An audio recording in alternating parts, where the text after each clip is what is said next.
Guess what? It is unbearably hot. You see this? I'm sweating my arse off. Man, it's hot. You know, I've lived in the South, the southern United States, for basically my whole life. I'm 36, soon to be 37, which is, that's crazy saying that out loud, but it is what it is. So outside of a couple of years that we lived in Germany, I've lived in the South my whole life. Texas, Georgia, Alabama. Okay. In all that time, I have still not gotten used to this heat. I don't understand how anybody can. And it's not even the fact that it's just hot, although it is. It's also the fact of the humidity. I know I complain about this all the time. I should just move someplace where it's cold all the time. Antarctica sounds fantastic right now, to be completely honest with you. So anyways, we had some crazy stuff happen in WRC this weekend. Really cool stuff happen. Then there's some NASCAR news that I wanted to touch on, and maybe talk a little Indycar. So if you enjoy listening to me ramble about motorsports, cars, or basically anything else I feel like talking about, make sure to like, subscribe, leave a comment, turn on notifications. The works. Share the video, tell your friends. If you're interested in diecast cars, t-shirts, hats, home decor, kids clothing, women's clothing, anything like that, check out our eBay. The link is in the description. We have a sale going on right now, and probably will just be a permanent sale. So make sure to check that out. If you see anything you're interested in, shoot me an offer, and we'll go from there. So without further ado, but the link is in the description. Did I say that already? I may have. Let's get into it.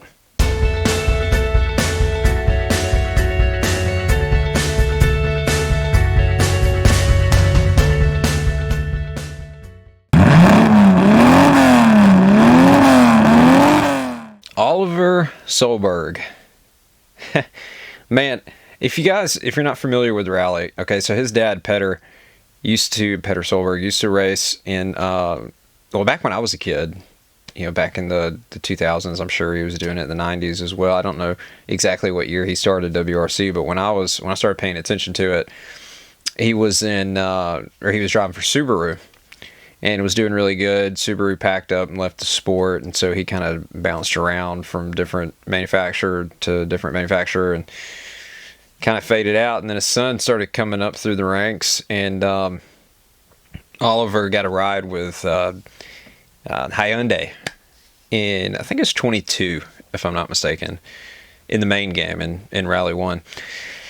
And it didn't go well. I think his best result that season was like a 4th, if I'm not mistaken. But it was punctuated by a lot of accidents. And one rally in particular, he wrecked, I think, the first stage in the first corner. So just not good. And then Hyundai ended up dropping him before the end of the season. And then he went back down to Rally 2, and that's when I kind of got on the Oliver train. He started driving for Skoda, and I'm a huge Skoda fan. I don't know if I've made that clear on this channel or not, but I love Skoda. I absolutely hate the fact that it's not in America. It should be. But VW is probably never going to bring them over here. So, one of these days I have to go over there and buy one, bring it here, or just move to Europe. That sounds nice too, actually. I wonder if it's as hot over there as it is here. That's a good question. But anyways, he drove for Skoda, and he'd come close to winning the championship several times. The dude's got some really bad luck. And it was may have been last year or the year before. He ended up, he had to finish, I think, like 4th or better in one of the rallies toward the end of the season in order to wrap up the championship, and then had a dang flat tire puncture that ended up costing him, and he didn't get the championship, although he was due. He was certainly due, because he was faster just on merits than everyone. It was the year that I think Sam Pyrie ended up winning the championship.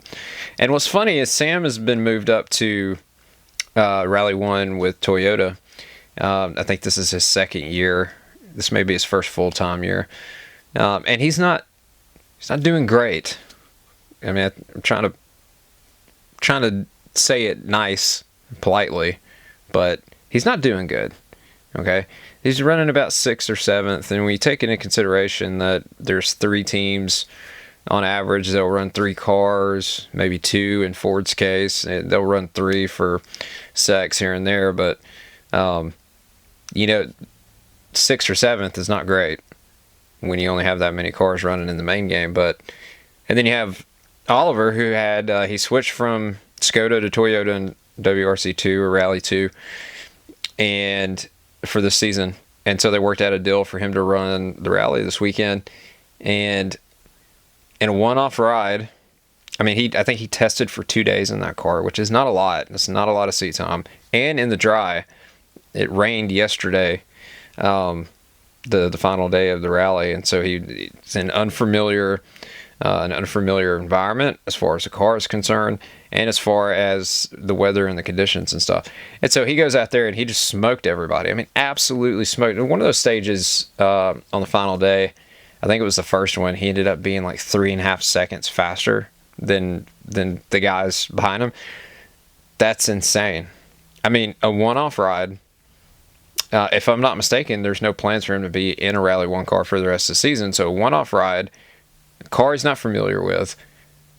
He hasn't been in a Rally 1 car since I think 22 or 23, whatever year that was. He was with Hyundai, and to come out there and from the word go, he was faster than everybody. I love seeing stuff like that where it's like you've been given an opportunity to kind of redeem yourself, to kind of show people what you can do. And, seeing guys take advantage of that opportunity is really cool. I was nervous for him the whole time I was watching it. I stayed up here in the States. I can't remember where they were. I think it's Estonia or something like that. But anyways, there's quite the time difference. So I was staying up till 2-3 o'clock in the morning to watch all those stages. And I was so nervous for him. You can't help but keep in the back of your mind what happened in his last venture into Rally 1. And so I was nervous. I was like, man, please just don't make a mistake. Don't make a mistake. Just take it easy. Especially on that final day when he went into the first stage on I think whatever stage it was. He had a 22-second lead. It's like, dude, just take it easy. No unnecessary risk. But he did good. I don't think he put a wheel wrong the entire rally. There was no damage on the car. And he just smoked everybody. So, if Oliver's not full-time with Toyota next year in Rally 1, then they're crazy. I would imagine that's going to be the case. So, you've got guys like Taka. I know that Taka and the Toyota attachment, he's a Japanese driver, Japanese manufacturer. But Taka's not really done anything. He's had a couple of rallies where he's come close to winning, but outside of that, he's just been kind of there. I don't see how you could justify keeping him in a seat and not put Oliver. Or same thing with Sam. He's not. I'm not behind the scenes, so I don't know what Toyota's thinking. But in my mind, he's not delivered the results that I would have assumed that they would want out of him at this point. So, it's gonna be interesting to see. But it's really cool too that Petter's last win in WRC was in 2005, and Oliver, got his first one in 2025. So almost 20 years later. It is 20 years later, but I don't know the exact date. But just cool stuff, man, all around. Chicago is not going to be on the NASCAR schedule come next year. And obviously that was going to happen. We all knew that was going to happen. You'd have to be blind and crazy to think that it wasn't. Brandon Johnson has not really shown any interest, in NASCAR being there. I know he went and paraded around a couple weeks ago when they ran for publicity and publicity only, knowing that it was going to be the last time that NASCAR was going to be in downtown Chicago. That's the whole reason he did it. Just to be clear, I cannot stand Brandon Johnson. Brandon Johnson has an active investigation into his administration because he admitted on television that he hires a certain demographic only because they're better people, is essentially what he said. I don't care what color you are, where you're from, what your job title is. I don't care, but like if you're gonna get on camera and admit that you are being racist, I have a problem with that. I don't care who you are, what political party you're with. I don't tolerate racism in the slightest. Period. From anyone towards anyone, I have a problem with that. So Brandon Johnson is a clown. He just is. And so, when Lori Lightfoot was voted out and he was voted in, there was a little bit of contention there between he and NASCAR at the beginning. I remember the reports coming out that they were trying to iron everything out with Brandon because they still had a contract in place.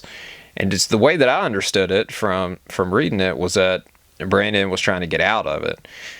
And, his argument, I think, has been that because it's July 4th weekend, it interferes with a lot of stuff. Like, come on, dude.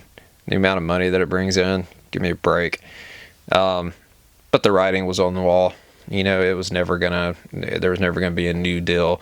And they said that they would like to work out something for 2027. Yeah, don't hold your breath. Okay.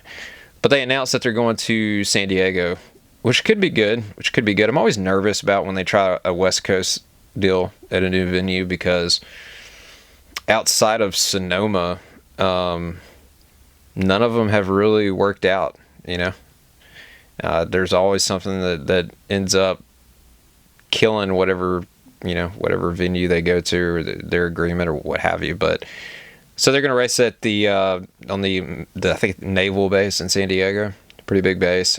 Coronado, I believe is what it's called. I don't know much about San Diego. Just to be fair with you, I don't know much about it.